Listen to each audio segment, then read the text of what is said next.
Assalamualaikum warahmatullahi wabarakatuh. Kami peserta Latsar tahun 2022, Angkatan 6, Kelompok 4, Subkelompok 1, yang beranggotakan Dr. Suci Amalia Rendriana, Nisrina Safitri, Atika Nurul Fitri, Adwina, dan Agnes Tanti Rizky Putri. Di video pembelajaran kali ini, kami akan membahas tentang upaya membangun budaya berakhlak dalam melaksanakan tugas sehari-hari sebagai seorang ASN yang profesional. Selamat menyaksikan. Merdeka bukanlah akhir perjuangan, karena perubahan adalah sebuah keniscayaan. Kami siap melanjutkan tonggak perjuangan dengan menjadi ASN yang berakhlak.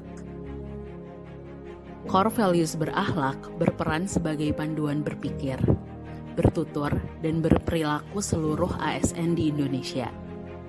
Core values berakhlak juga dapat menjadi modal bagi ASN untuk mengerjakan tugas dan fungsi pokok dari ASN, yaitu sebagai pelaksana kebijakan publik, pelayan publik, serta perekat dan pemersatu bangsa. Berorientasi pelayanan. Upaya yang saya lakukan sebagai seorang dokter di puskesmas adalah selalu bersikap ramah terhadap pasien, menerapkan budaya 5S saat melakukan pelayanan, mendengarkan dengan sungguh-sungguh keluhan pasien, melakukan pemeriksaan dengan baik dan sesuai dengan SOP, serta selalu meminta izin atau informed consent pada pasien sebelum dilakukan pemeriksaan ataupun tindakan. Akuntabel. Dalam melaksanakan tugas, seorang ASN dituntut untuk jujur, memiliki integritas tinggi, serta tidak menyalahgunakan kewenangan jabatan.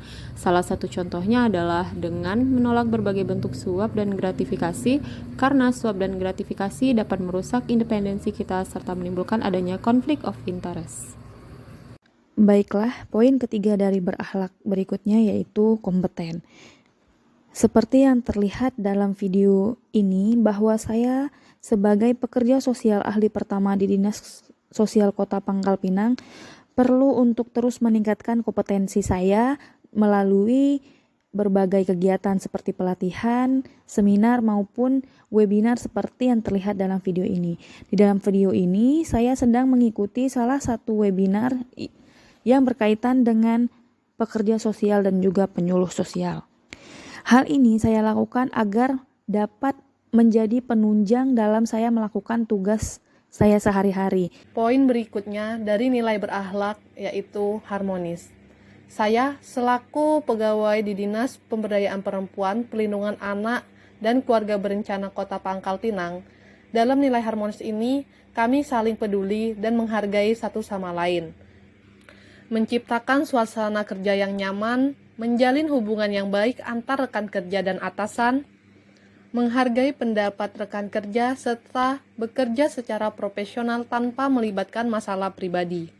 Dan yang paling penting yaitu kami menciptakan suasana kerja yang nyaman dan kondusif di lingkungan kantor kami, yaitu Dinas Pemberdayaan Perempuan, Perlindungan Anak, dan Keluarga Berencana Kota Pangkal Pinang. Loyal, secara bahasa berarti setia. Sebagai seorang ASN, seringkali dalam penugasan kita dihadapkan pada keharusan untuk menyimpan informasi sensitif atau berupa rahasia jabatan dan negara. Kita tidak boleh menceritakan hal tersebut walaupun kepada keluarga ataupun rekan kerja yang tidak memiliki wewenang akan hal tersebut. Contohnya dengan menjaga kerahasiaan laporan hasil pemeriksaan yang hanya diperuntukkan untuk pihak yang berwenang. Adaptif. Adanya pandemi COVID-19 di Indonesia membuat saya sebagai seorang dokter di puskesmas harus mampu beradaptasi saat bekerja, yaitu dengan menggunakan APD atau alat pelindung diri sesuai standar saat akan memeriksa pasien yang terduga COVID-19. Nilai ASN berakhlak yang ketujuh adalah kolaboratif. Inspektorat Daerah Kota Pangkal Pinang berkoordinasi dengan pihak kepolisian daerah untuk meningkatkan penanganan pengaduan masyarakat secara terpadu terkait tindak pidana korupsi di lingkungan pemerintah Kota Pangkal Pinang. Kerjasama dititik beratkan kepada bentuk koordinatif yang bersifat sinergitas antara penyidik Polri dengan Inspektorat Pengawasan. Polri dan APIP sebagai aparat pemerintah serta aparat kontrol terhadap tertibnya penyelenggaraan pengelolaan pengelolaan keuangan negara atau daerah melalui kegiatan penegakan hukum dan pengawasan. Baik APH atau APIP, keduanya bisa menerima pengaduan masyarakat. Bila ditemukan adanya peristiwa tidak pidana korupsi, maka ditingkatkan kepada penyidikan, dan tidak ditemukan maka prosesnya bisa dihentikan.